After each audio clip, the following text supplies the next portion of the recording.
My name is Joshua Gibson, and you are listening to the Philosophical Weightlifting Podcast, a show dedicated to promoting a message of critical thinking as it pertains to strength training, nutrition, and well-being.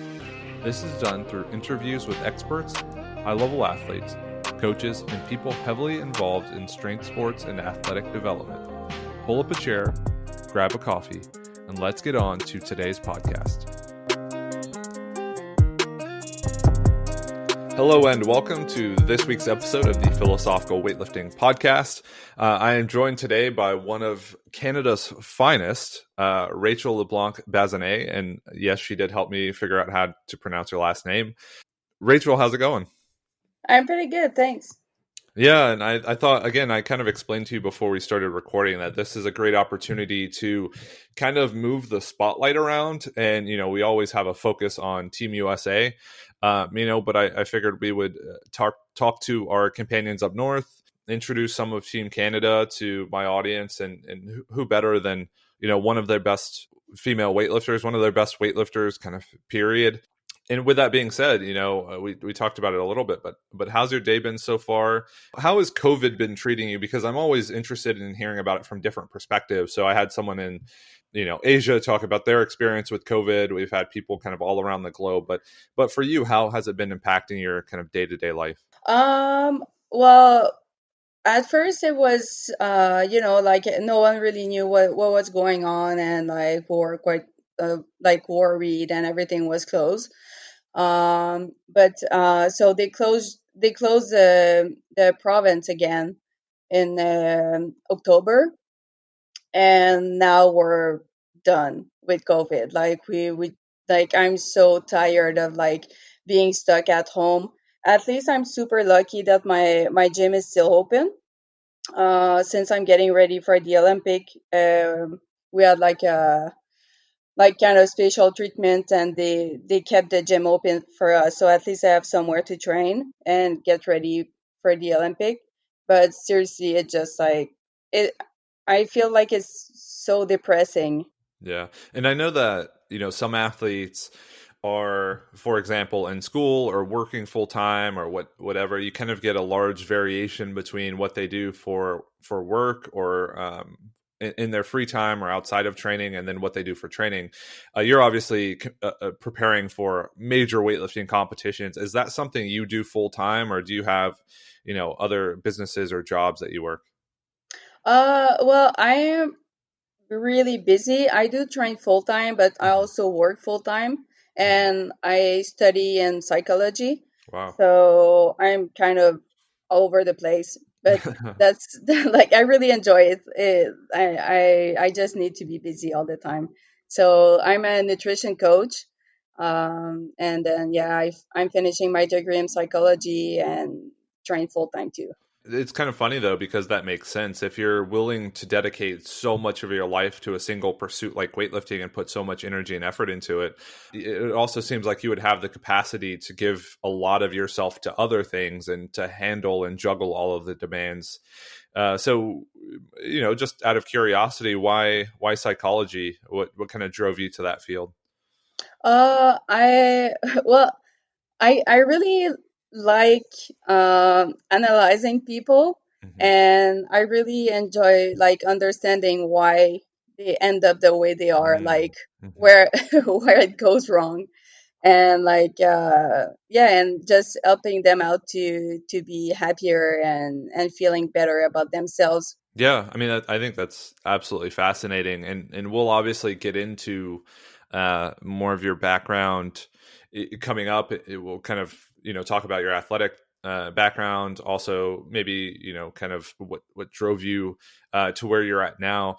But when your weightlifting career kind of comes to a close, given that you're studying psychology, what are your plans after you stop weightlifting or after you stop competitive weightlifting? There's two things that I would really like to do. The first one is to start a business and to help people manage their stress. So so I'm actually writing a 90 days, 90 days on how to deal with stress and anxiety, and some exercises to do at home. And then there's the other thing will which will be more focused on weightlifting, is to help teenage girl uh, going through that difficult time, because like being a girl in like 12 to 16 years old is quite hard. Like there's so much pressure, like society puts so much pressure on them of like looking a certain way and those kind of things. So I'd like to start like a program for them, and just to focus on like achieving something that is not focused on their physical appearance, like just on the fact that they can lift weight and they can get better week to week. Well, I think that's what's powerful about weightlifting too, is that it very much shapes you in the way that you want to be shaped. Like how you choose to train, and the exercise you choose to do kind of shape you as an individual, Yeah, physically and mentally. Did you get yeah. into weightlifting when you were younger, or did you start off in other sports? Well, I started. It's kind of random, actually. So I was doing CrossFit, and I kind of liked the weightlifting part, but I never thought about competing because I didn't knew anything about that sport. So one day we saw that there was competition, and so me and my sister just decided to jump into it for fun. And then I saw that I could have a good, like I could get some good experiences out of it, because I was already like stronger than most of the girls. So I just kept doing some competition. Then at some point I really figured out that I could do something good. So I got my coach, and then 4 years later, well, I was qualified for the Olympic. Wow. So did you, I mean, obviously CrossFit is it's a great sport to get into because it's almost kind of like gymnastics just with the barbell, and that it's very general. It teaches you how to move in a lot of different ways. It obviously works a lot of different kind of time demands, right? You have like really short stuff, you have really long stuff, you have stuff on a rower, stuff on bikes. It's just really varied and really general. So it can set you up for success when you kind of specialize, I guess. Did you do anything before CrossFit, or was CrossFit kind of the first time you ever did anything that was kind of more athletic? No, well, CrossFit was like the end of a career, actually. Like I was 19 at the time, Hmm. and me and my sister were trying to find like a way to stay in shape. So like, cause we competed in sport all our life. Like my Mm, first competition was when I was 4 years old. wow. I started gymnastic when I was 2. So then I competed in gymnastics. Then I stopped doing gymnastics. I went to play hockey, and then soccer, and then I did rugby. I'm Wow.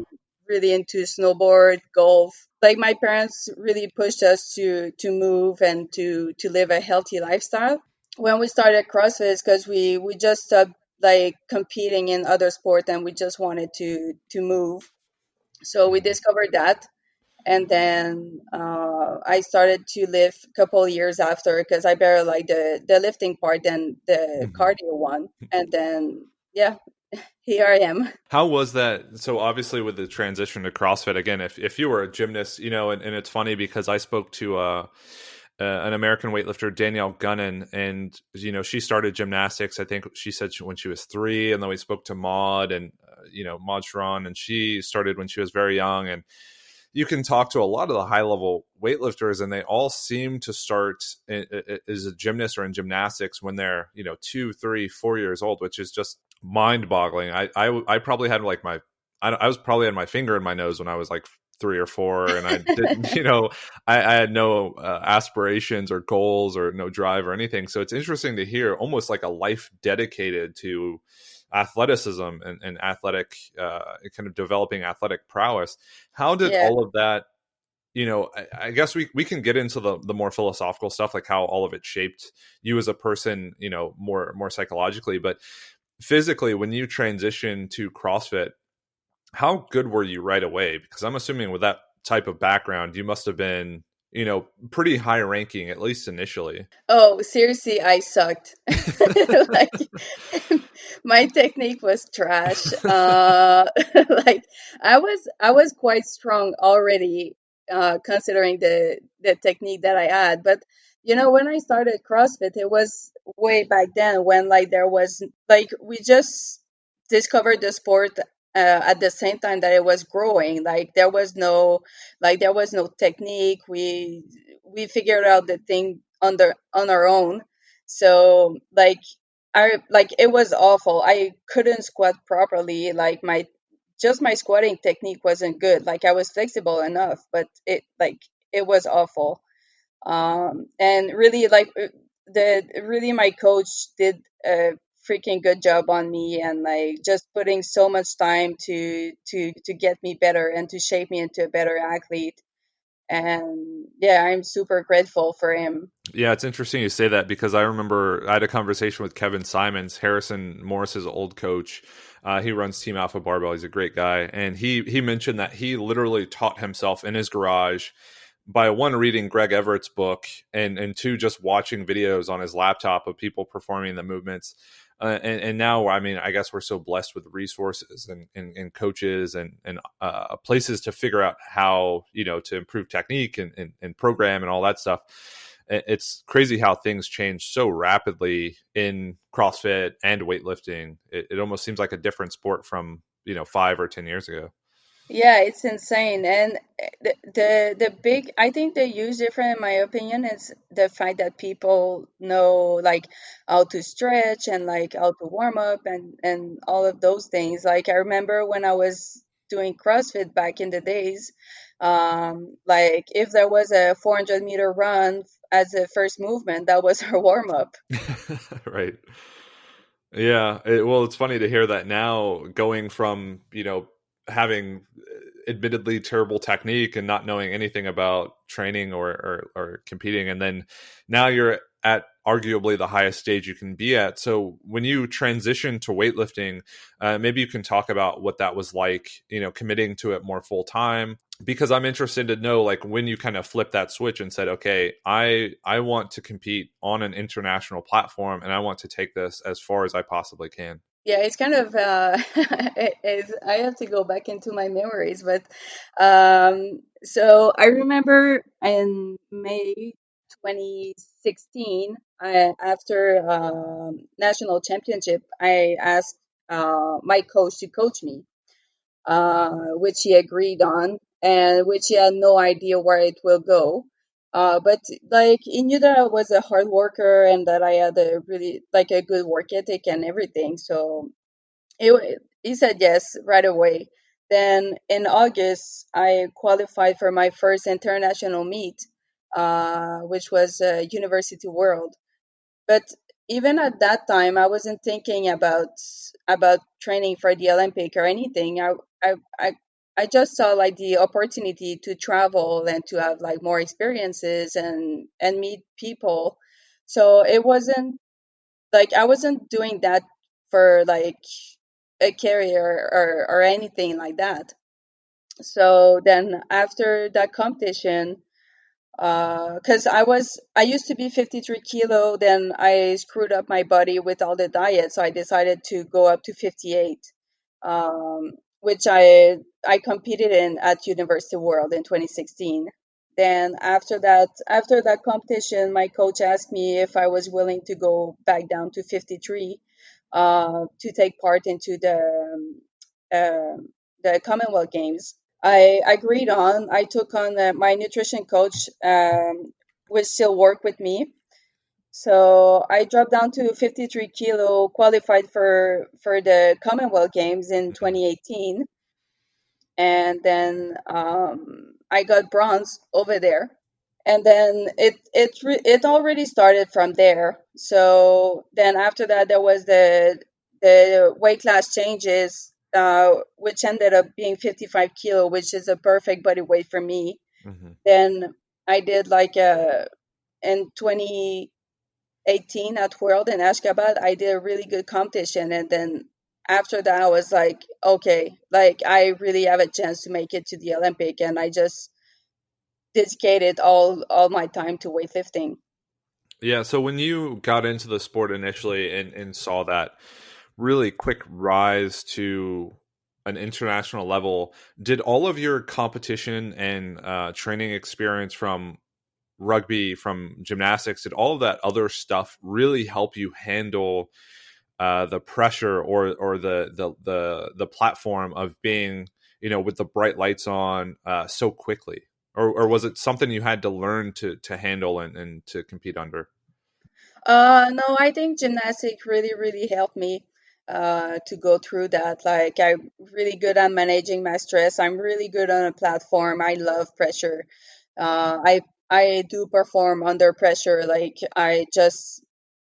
like my switch just click, and like I feel like I can achieve anything when I'm on a platform, which is kind of funny because I'm extremely shy.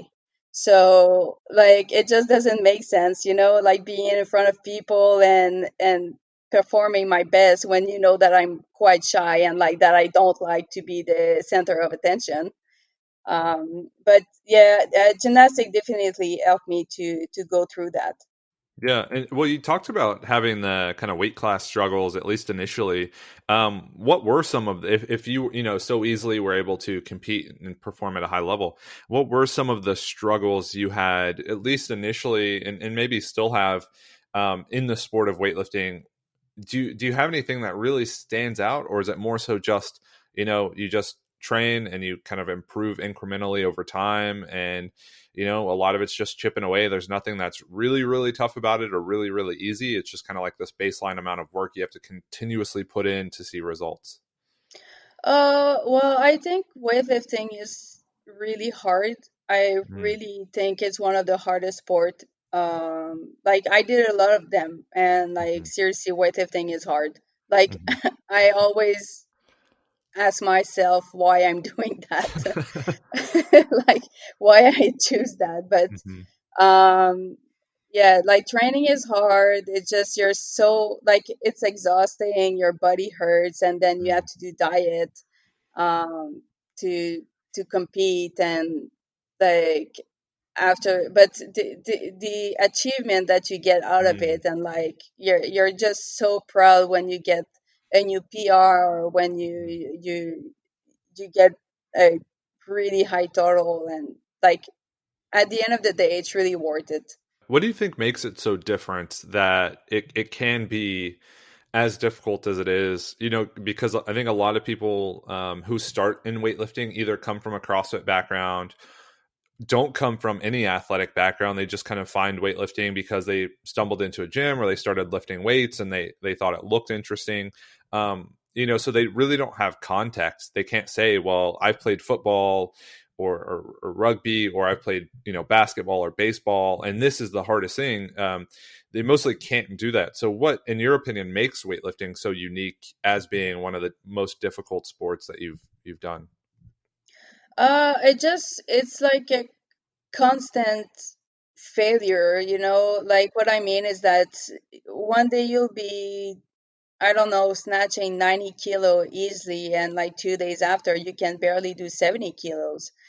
And it's just like the constant frustration of, of like knowing that you're supposed to be good but can't do anything like properly on certain day, and then figuring out why, like where do you miss out, like and it just like super silly sometimes. It's just like the bar goes away from you for like, I don't know, like 1 centimeter, and it just doesn't work. And I think like, yeah, just understanding where it goes wrong and like working on having a perfect lift make it so hard.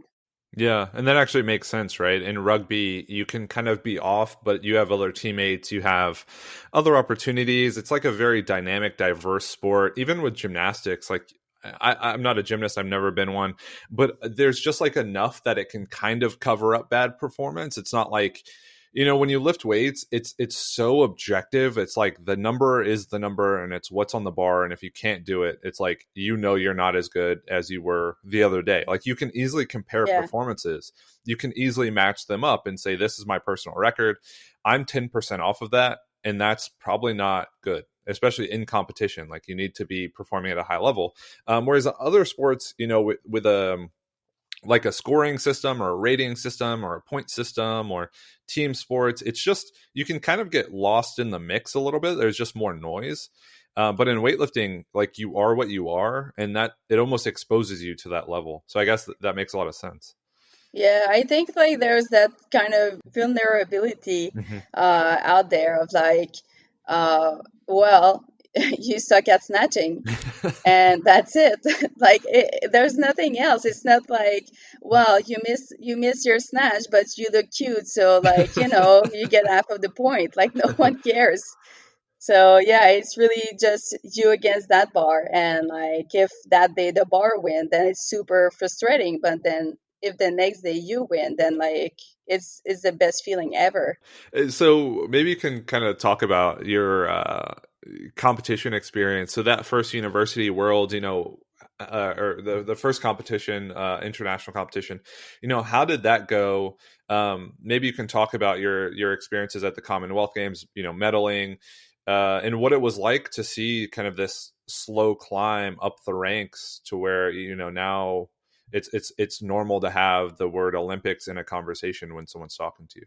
Yeah, well, I think I'll start with like how I qualified for University World because I think it's a funny story. So like I was working with my new coach for like a couple of months, so he never Mhm. saw me in competition. He No, didn't who is really that? knew. Uh, Who was that? Ivan Darcigny. Okay. He's my coach. Hmm. And yeah, so he never saw me competing or anything, so he didn't knew like how I was reacting, like if I was a good competitor or if I was Hmm. stressed or. So I went on a stage and I missed my first match. Then I went back and I was like, okay, that kind of sucked. So anyway, didn't like I went back to do my second attempt and then I missed it again. So I was kind of freaking out, and my coach just didn't knew like how to talk to me. Like he didn't knew if he needed like to scream at me or Hmm. to be nice or and comforting. So anyway, it was like super polite.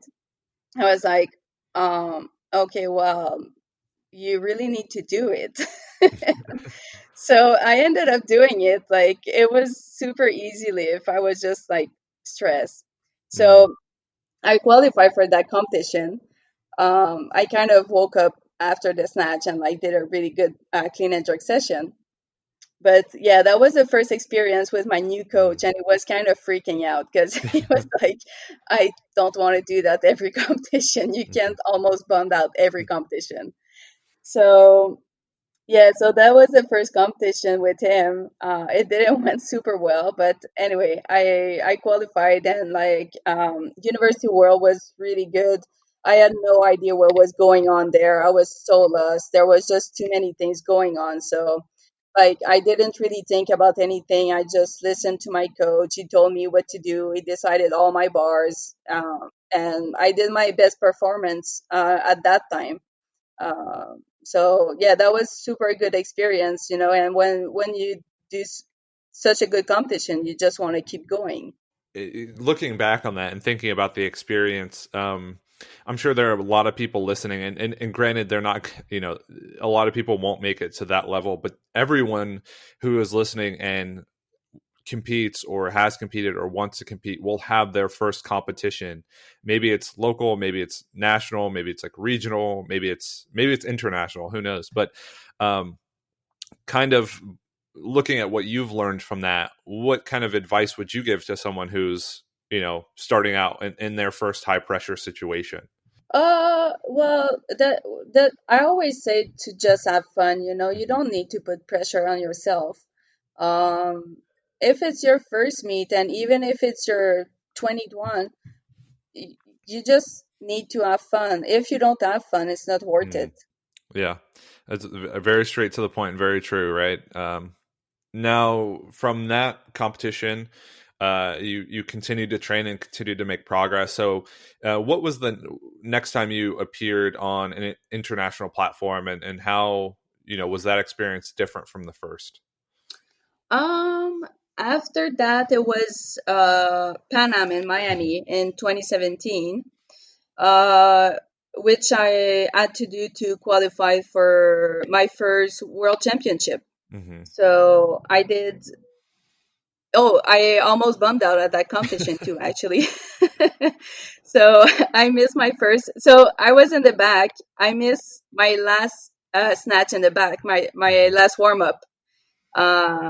So I was with another coach at that time because my coach couldn't come with me. Hmm. I was with a coach that I like very much here, Hmm. and so I missed my first snatch, my last snatch in the back. So it was like, oh, like just do it again. We have enough time. So I missed it again. It was like, well, no more time. You have to go in front. Hmm. So I went on the platform, and then I missed it again, Wow. and I was freaking out Hmm. because there's days that you know that you missed it, but you know why, and you just Hmm. don't really care. But that day I couldn't figure out why. Hmm. So anyway, the coach was like, "Can you stop like acting like that and just get straight and start lifting properly?" So I was like, "Okay, fair enough." I just like Hmm. straighten up and like put my mind into it. Hmm. And I that competition I PR'd my total by 8 kilo. Wow. Yeah. So that was a pretty good competition, and I also qualified for my first world championship. It's interesting to hear this too, like kind of like this the stepping stones to get you up to the point where you're again kind of amongst the best in the world. And I'm assuming with that Pan American championships, it was kind of nice, and that you said it was in Miami, right? Yeah. Yeah, so it was in the good old U.S. And then so qualifying for Worlds, how was the it kind of can get all lost in the mix because there's a lot of training that goes on between these different competitions. But how was the prep for the first World competition? Um, how did it feel going into it? What were your expectations like? And then maybe you can tell us how it went. Actually, it was horrible. So Yeah. at the same time, I was getting ready. I was trying to qualify for Commonwealth game as a 53 kilo. Mm. Hmm. So I had to drop down my weight to 53 to qualify here in Canada as a 53 because I didn't compete it for a year in that weight class. So I had to do a competition here in Canada in August. Then I had to fly to Australia Hmm. to do the Commonwealth Championship to qualify for the Commonwealth Games. Hmm. So I competed. I think it was around like the August 15 in Toronto. Hmm. Then 2 weeks later, I was in the plane to Australia.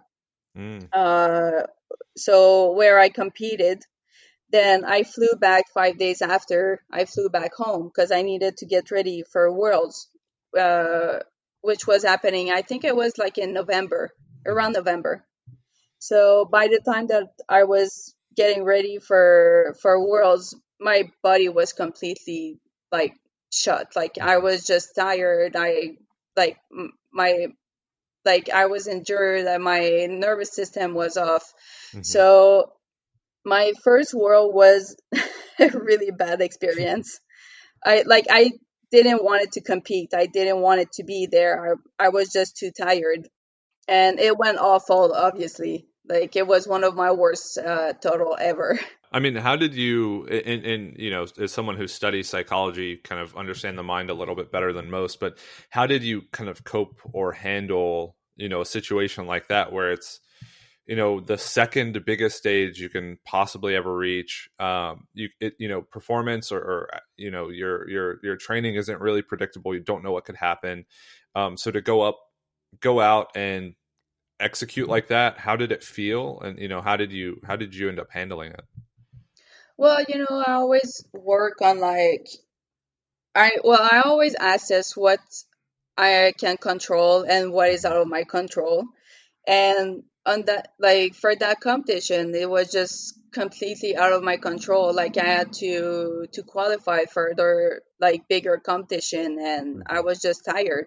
That's the only explanation. Hmm. So like I could have like there was really nothing to do. I just needed to rest. and Mhm. my body needed to have a break, and that's it. Yeah. And is that kind of what you were thinking in the preparation for the Commonwealth Games that you had previously qualified for in Australia? Well, for the Commonwealth game, I really wanted to do good, Hmm. so I that's one of the reason why I didn't really focus on the worlds, is because Mm. the game were more important, and I Mhm. really wanted to recover to get ready for that. So I really just took my first world championship as a practice, and I did Mhm. what I could. I did the best of that day, Mhm. and that was pretty much it. But I needed to do very good at Commonwealth Games.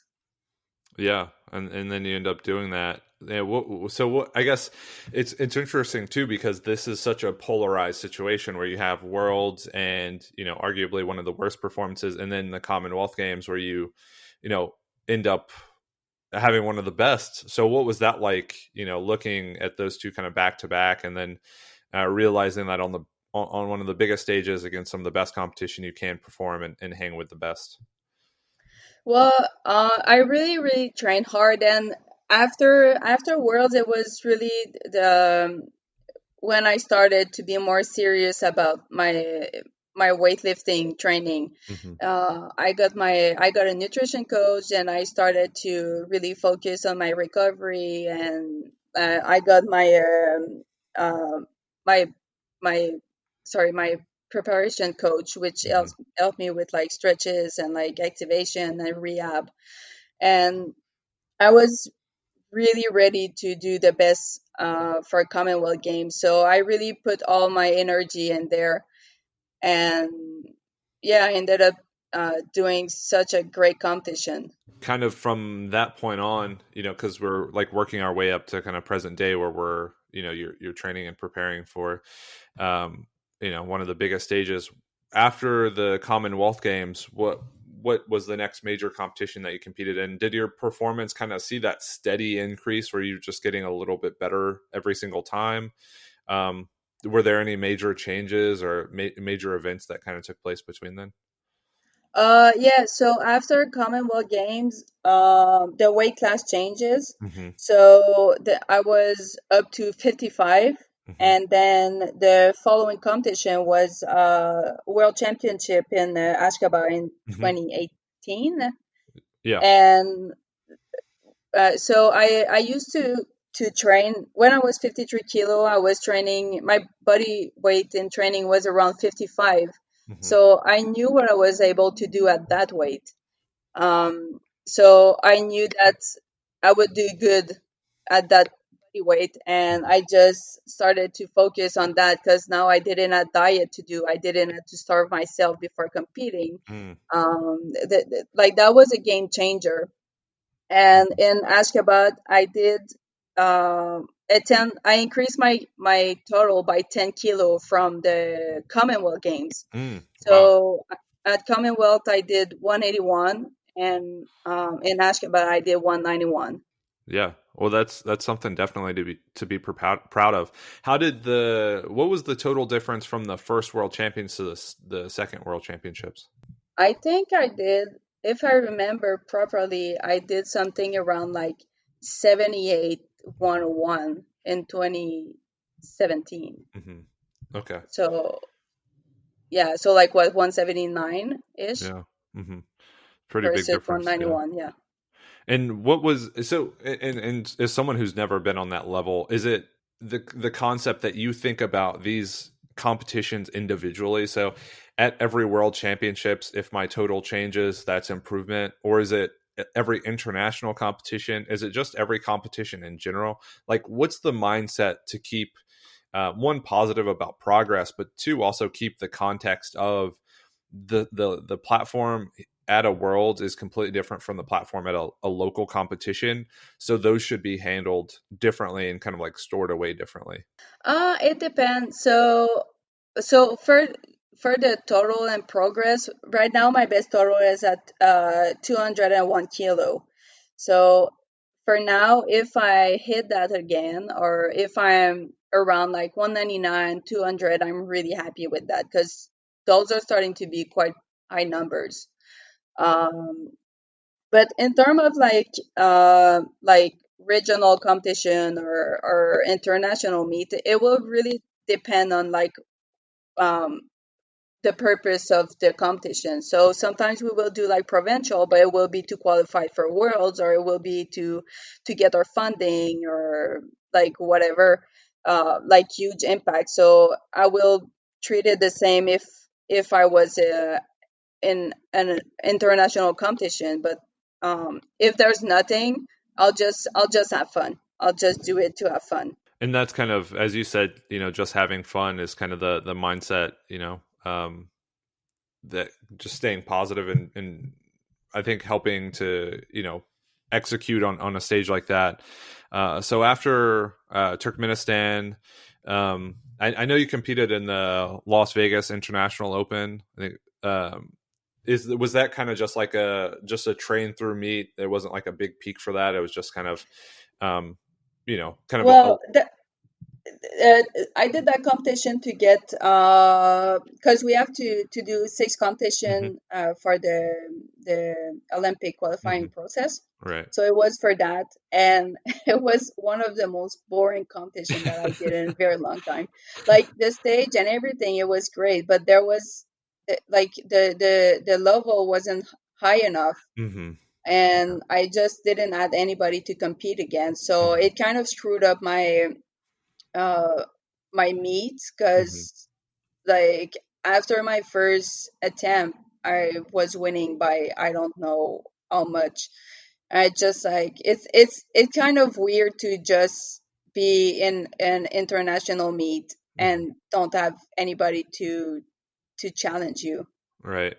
So you thrive off of having people that are, close in skill level and total, someone that helps you put another kilo or 2 kilos on the bar to take, the win. Yeah, yeah. Like I'm me and my training partner, we always do little like random contests. Like Hmm. last week we needed to do two power clean and two squat clean, Hmm. and I just like put 90 kilo, and then she looked at me and she was like, "Are you increasing that?" I was like, "Yeah, I'm going to 95." Hmm. And then so she did 91 in case of like I missed 95, and then so I missed it the first time. I missed it because I didn't start properly, and then so I did it again, Hmm. which I made it, and then she did 96 just to beat me. So it's super fun. Like we do that sometime from time to time. And Hmm. she's at 59 kilos. So if I put usually if I put like 100, then she will go 105 or so. Hmm. So yeah, we push each other and we really thrive with that. Is a lot of your training, is it like percentage work or is it more open ended to where you can kind of go off like that? Or is that just like, sometimes when you want to have fun and you're feeling that competitive itch, you'll put a little more weight on the bar than is prescribed? Yeah, usually we work with the percentage and we stick to that. But when we feel good and when we're in pretty good shape, then our coach let us do what we want, and we just push through it, and yeah, and just have fun. Yeah, and I mean, I guess there's no better practice for a competition platform, besides competing, than having someone you're going kind of back and forth with them. You're talking a little crap. You're, seeing who's the best for the day, and you're trying to recreate that same feeling. So I think that's awesome. I think it's a lot of fun, and I'll do that as a coach working with athletes. I'll try and create some incentive. Maybe they're not lifting with someone, but maybe I put some money on the line, or I talk about like maybe we'll buy some pastries or something if they make a lift, Yeah. and that Well, seems. I think I like Urkos does that too. Like we have a bag of gummies Mhm. at the gym, and like if we train well, we earn gummies. But like like I'm 32 years old and I still thrive with that. It's so silly. I'm just like every time I'm happy to have gummies while I'm doing my squats. It's just Right. fun. No, I think that's awesome, and I think it's cool too because you realize that it's not as much about the reward. It's just that there's something that you can earn if you do a good enough job, right? It could be gummies, it could be some sort of pastry, it could be $1, right? It could be anything, but it's the idea that you earn something, and Yeah, it doesn't matter. It's just like like you see that you're worth something. Like you did good, you deserve something. yeah, I'll keep that in mind the next time I have a heavy squat day for someone. I'll bring in a bag of gummies and see what we can do. Yeah, gummies works pretty well. Now, after the Las Vegas International Open, that was a qualifier for Pan Am, right? Uh, I guess so. Yes, I think it was. I think it was. Okay, and then I know at Pan Am's, you absolutely crushed it. I mean, you killed it, and that was, just thinking back on it, that was an incredible competition. So, what was that like for you? One, again, competing in another Pan Am's, but two, I mean, just going absolutely crazy in the snatch, and then hitting, massive PR total, and having an incredible performance. What was that like? Yeah, that was a really good competition. And what people don't know, it was insane in the back. Hmm. So all the girls were doing the same freaking bars. So I didn't sat down for 2 hours because I never Wow. knew when I was going. Hmm. And yeah, the coaches in the back were running from the screen to my platform. They were loading the bar, they were unloading the bar. It was crazy. I was so exhausted after that competition. Like I was so proud of myself of just like keeping my head straight and just like focusing on what I had to do, considering the thing that was going on in the background. Hmm. And yeah, and like funny story is that I snatched 88 kilos, Hmm.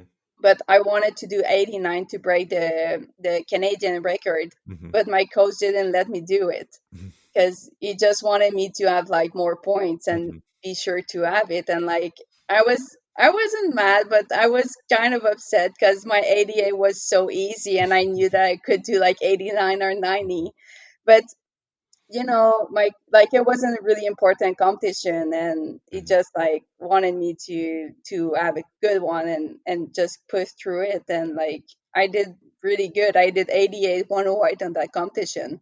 Before this, during all of those competitions and kind of the very steady and kind of pretty rapid progress, had you set any Canadian senior records, or were you kind of on the edge? I know you said that you tied the record, you matched it, but had you set any records before that, or was this one yours you were trying to break, or like what's the context of other women who are competing in the same weight class? Are they at a very similar level, or are you kind of like the standout? Well, no. So in 2019 at the national championship, Hmm. because we didn't have one this year, I beated everyone by 20 kilos, Wow. and I didn't train for that. Like the the Friday before, cause so we were competing on Sunday, so like Hmm. a week and a half before, I asked my coach if he wanted me to just do my like starting bars Hmm. just so we kind of prep for that. And yeah, like we didn't train at all for that and I just won by 20 kilos. Hmm. So there we have pretty decent girls, but like I don't think anyone is close to me right now. Hmm. Yeah. So were those your senior records?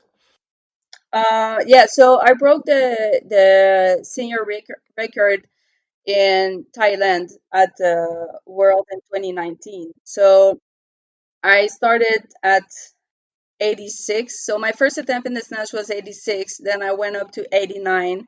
Got it. So I broke it at the second attempt and then got 91 at my third attempt, which I have a really cool video from Hood Grip. I posted it a couple times on my Instagram page, which is awesome. So the thing about that snatch is that my left shoulders is a little sloppy, and so it moves a bit when I catch bars. So they refuse the lift, but now we have cards, and my coach just threw the card, and they check the lift again, and they reversed the decision because my elbow never moved. There was my shoulder. So I got that lift after. So I think it was pretty cool.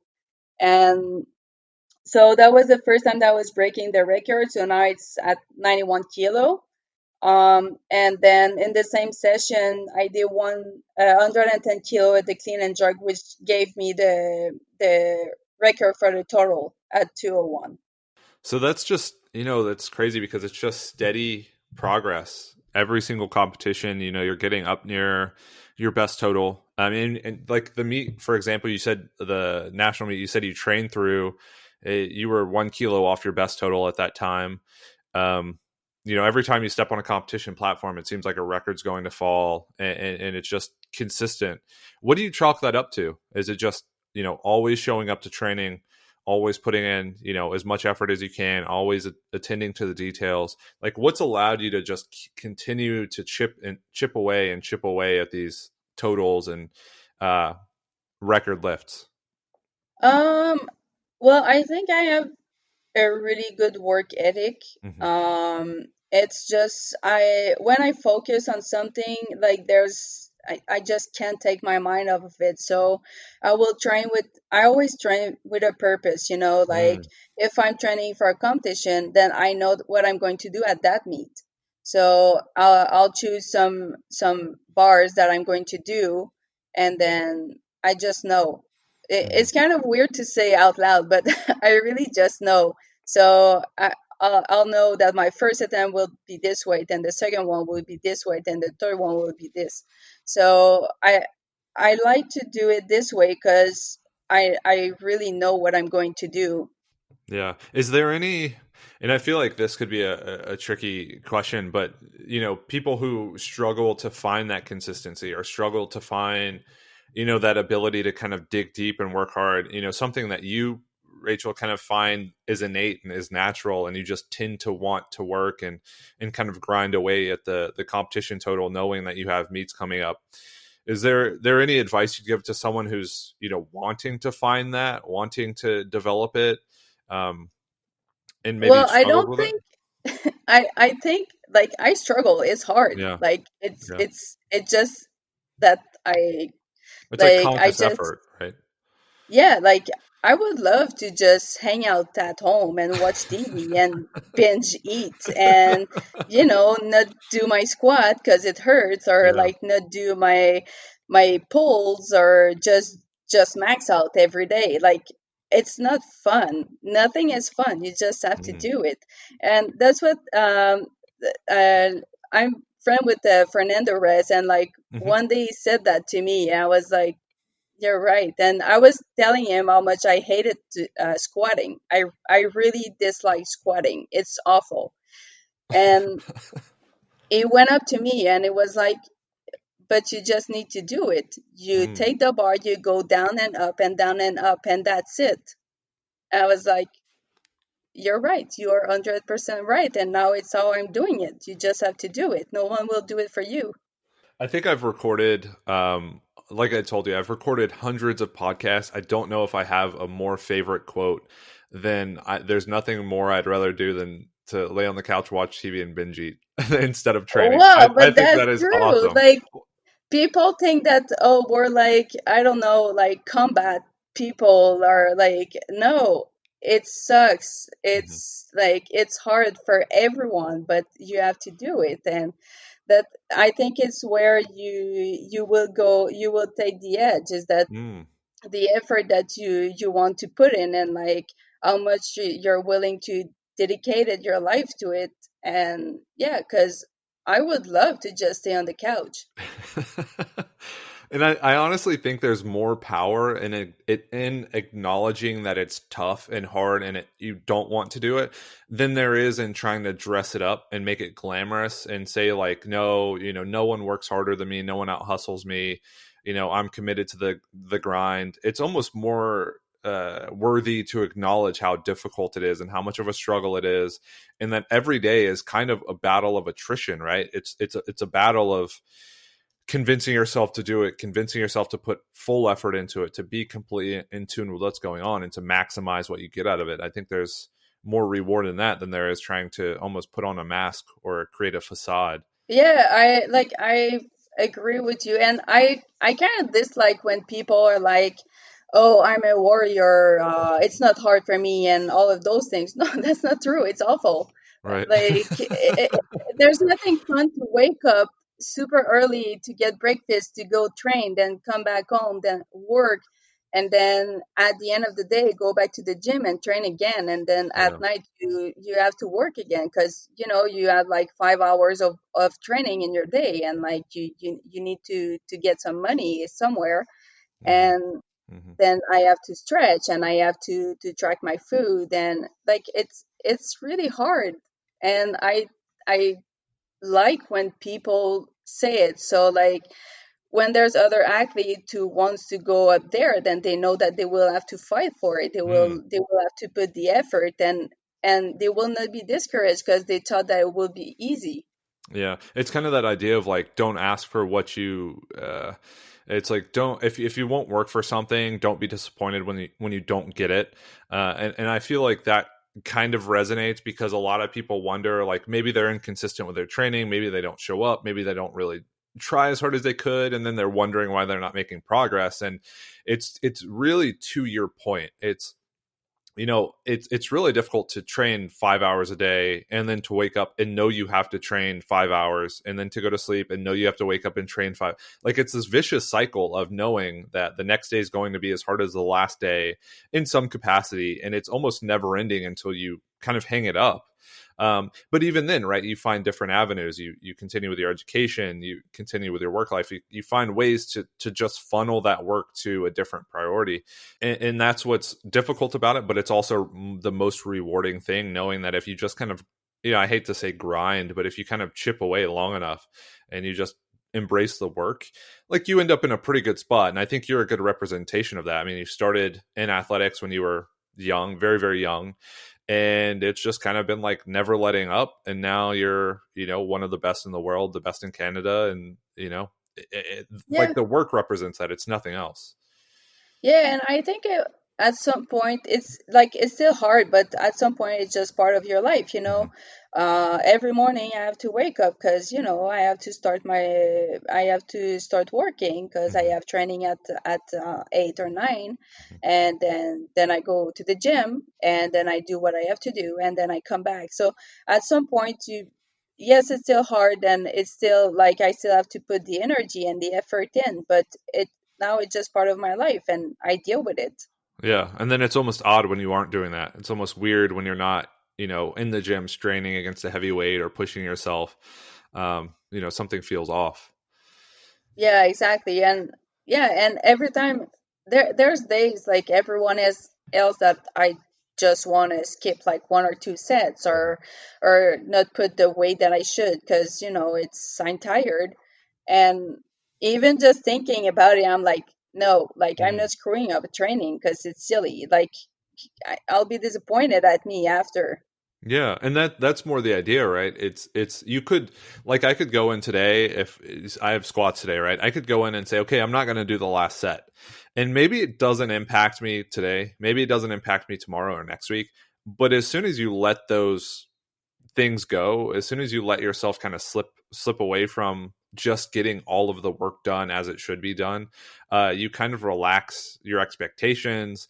It's just like this very slippery slope of, I should just do what I need to do, and if I change that, if I let up, it's going to be easier to let up in the future. So I might as well just maintain this constant level of effort and just every day showing up and doing exactly what I need to do.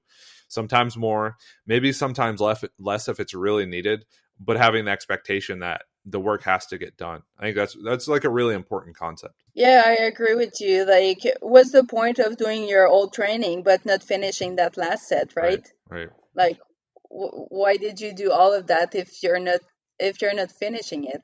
Yeah, I think this is a cool conversation because it's just like you said with Fernando, who is an awesome guy, by the way, really great guy. It's always nice to hear it from someone who's in a position that you look up to, because you realize the difference between you and them. It's not always just because a lot of people are like, oh, they're just more, they're better suited for the sport, they're more athletic, they have better genetics, all that stuff. And it's like, well, maybe, but they have to work just as hard as the next person, and they have to grind away. And you know, at the end of the day, there are differences that are chalked up more than just, well, someone got lucky. I mean, like, people have to work really hard, and sometimes it sucks. And I think, again, to your point, that it's nice to hear that it's not always sunshines and rainbows. It's kind of like a variety of emotions and feelings, and but either way, it doesn't matter how you feel. You kind of have to do it. Yeah, you But have to suck it up and you have to do it yeah. because that's how you get better, and it really transferred to your whole life. Like if you skip some sets in your training, Mhm. then you might skip some other stuff in your Mhm. life, and your expectation will be lower and lower. Right, right. No, that's awesome. And now I think we're almost getting to kind of present day. So we covered, you know, one of your best performances at Worlds. Maybe you would consider your best. After that, I know there was Rome in between, and I know that didn't go particularly well. What was that experience like? That was awful. Oh my God. I was so exhausted. Hmm. And I think that all of the athletes that went through that Olympic qualifier Hmm. process were just beat up. Hmm. And yeah, I just, after Worlds, I wasn't able to recover. I was Hmm. just tired. And um, I was in France too for 11 weeks because over there they do like little tournament and they're allowed to invite like international athletes, and I Hmm. was just there to compete with them and train. Hmm. And I just needed to be home, when you're Hmm. homesick and you're tired, and I wanted to train with my coach and my partners. Hmm. I and yeah, in Rome, like my technique was a bit off because I didn't train with my coach for so long, Hmm. and my body was hurting, my back was hurting. I just didn't want it to throw anything on my shoulders. Hmm. So, well, it reflected in my competition. But seriously, considering how bad I was feeling, I didn't do that bad. Yeah. like when you struggle tying your shoes and then you have to throw like 100 whatever kilo on your shoulders, Hmm. like it's awful. You just like you have no confidence to do it. Hmm. And yeah, like at that point I was ready to just lay down and sleep for like 2 months. Yeah, and I guess the realization that that's not really a possibility. You have to continue to train and continue to, improve. So from Rome, what was the trajectory like from that point? Like, what competitions have you done, between that and now? I'm guessing you had like a little bit more of a break in the sense that you weren't competing as frequently. Maybe bring us up from Rome to present day. So after Rome, we went back home. I spent I After that, like mid-February, I went to Miami and Hmm.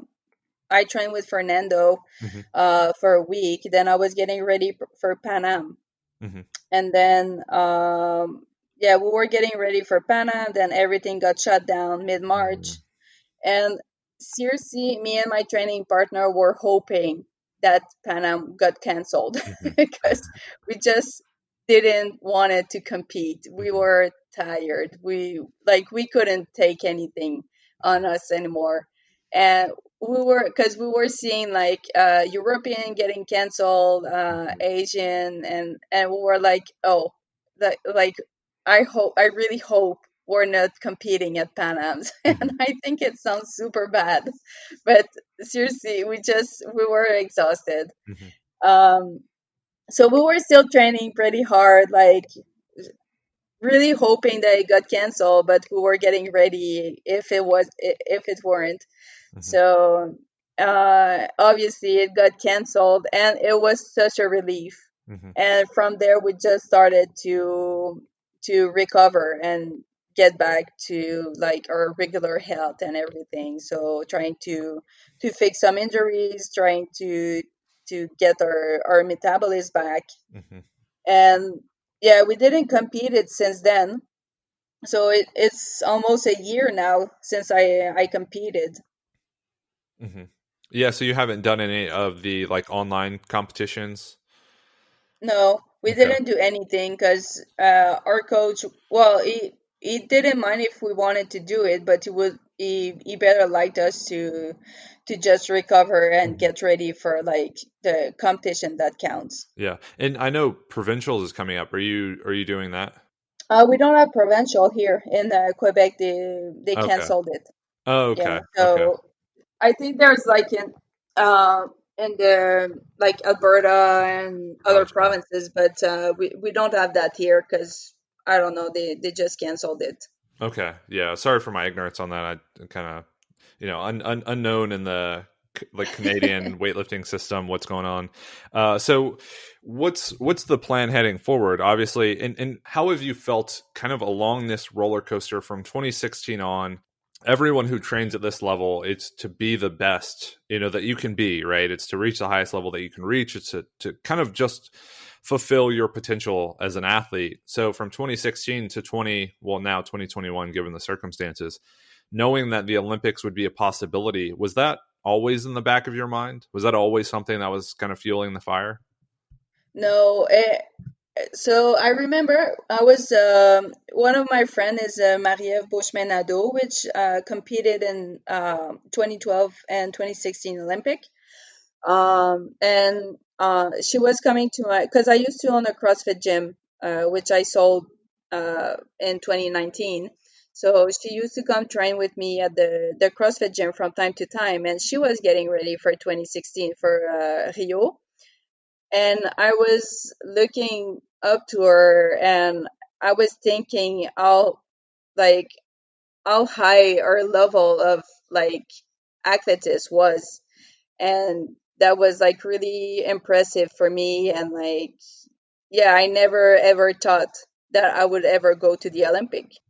Yeah. Do you know if the like do you know when the spots were kind of solidified? Because like people in the US pretty much know who's going. Do you know when it was kind of solidified who would be taken by Canada to the Olympics? Well, I knew after my performance in Thailand, I knew that I was going. Okay. Um, but here it's not like in the US because we don't have that many athletes. Mhm. So like there's no fight between us. It's just Mhm. like at the international level. So if we qualified in our weight class, then we go. Okay. What was that feeling like? I mean, if it isn't like a big fight and it's kind of once you put up a performance or the performances that warrant it or qualify you, what was that what was that like knowing that you're going to be an Olympian? I don't know. I Yeah. still don't know. Like it's I can't figure it out. Yeah. I know that I will be there next summer. Hmm. I know that I'm qualified. I know that I'm one of the best athletes in the world, but I don't I kind of don't get it. Hmm. I don't understand how what I achieved in the past couple of years Hmm. because it was so sudden, and like my life didn't change. Hmm. I'm just the regular Rachel that goes to the gym and train and see your friends, and that's it. I think that's really interesting to hear because a lot of people think it's like this magical moment where this realization hits you and your life changes. But for you, admittedly, it's just kind of well, we'll kind of see what it feels like when we get there, and we're on our way, and we get ready to compete. And even then, you can't really anticipate what it's going to feel like. Yeah, I'm pretty sure I won't realize it like when I'll be there. Like Yeah. it just it's really, and I think like the COVID situation is part of it too, because you get ready for something that you don't know when it will happen, and you don't know the next step for the qualification and all of those things. So I think it's this plays a huge role on like the fact that I just don't get it. Yeah, that's awesome. So, knowing now that that's the goal, how's preparation for that been going, and what do the next few months look like leading up to the Tokyo Olympics? So we started to train seriously after New Year's. Like we always been training hard and everything, Mhm. but like I just started to put back my mind into like really focusing on the Olympic.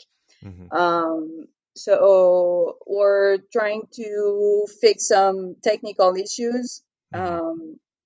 before that, and then bringing up my strain back because so now I have a back hernia, and well, doctor said that I could train, that there was no problem and everything, but like just to be careful and to deal with the pain properly. So we're trying to work around that.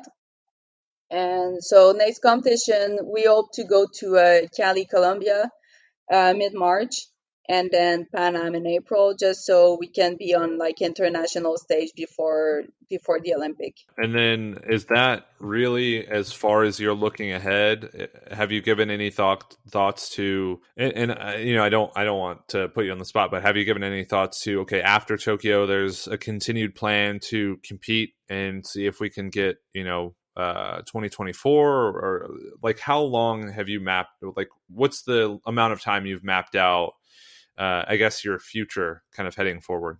For now, so after Tokyo, I hope to take like a month off or so, because you know I need it. Yeah. And after that, I'll get ready for Commonwealth Games in 2022, because I have Hmm. good chances for gold. So I'd Wow. love to do that. And then after that, I'll see. I'm 32 years old.